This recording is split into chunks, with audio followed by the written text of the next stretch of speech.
Look at this cascade of text. Every day there is another headline trying to grab you by the nervous system. Terror plots, sleeper cells, civil war, economic collapse, democracy hanging by a thread. These stories are not designed to inform you.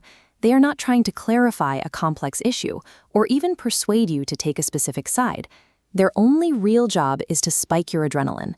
Sometimes the underlying event is entirely real.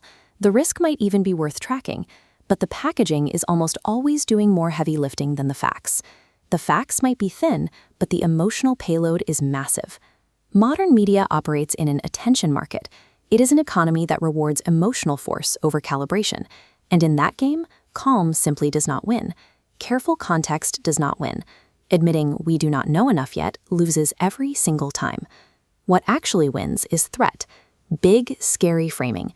The absolute worst-case interpretation of a mild event. Pushing every story a little closer to the cliff edge, because a possible concern does not grab your eyeballs the way everything is breaking does. We tell ourselves we are just staying informed, but a lot of the time we are subjecting ourselves to emotional corrosion, and it just happens to have a news logo stamped on top. There is a specific trick the system uses to pull this off, and it is one of the dirtiest in the entire industry. Taking a tiny sliver of possibility and mutating it into absolute inevitability. This diagram maps exactly how it happens. A story starts as a probability. A headline says could lead to, or some experts worry. Then it moves through the content machine. By the time it hits your feed, it says crisis looming, threat growing. It reads less like a risk assessment than more like a weather report from hell. They just need to shape your emotional experience of the information, turning that statistical probability into a felt reality. And this is where the damage becomes physical. Human beings are simply not built to live in a 24/7 state of incoming doom. When you consume a constant stream of manufactured urgency, your nervous system does what nervous systems do.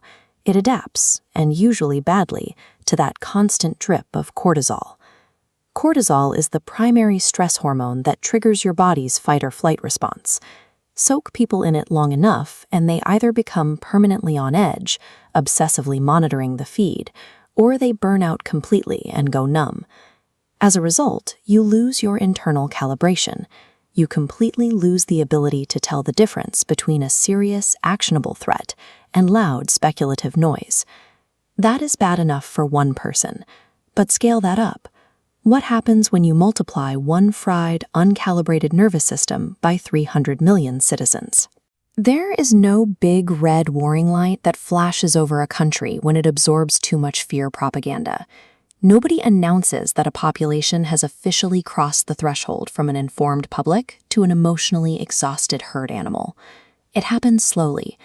The first symptom is a culture that is persistently jumpier, angrier, far more reactive to minor stimuli.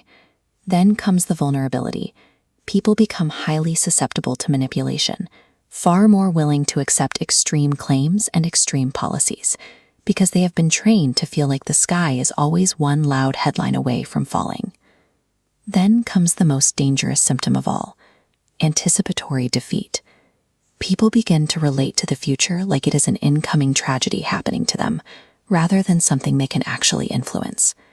Trust erodes, not just in institutions, but in neighbors and in shared reality itself. When a society organizes its public life entirely around dread, citizens stop acting like citizens and start reacting like cornered animals.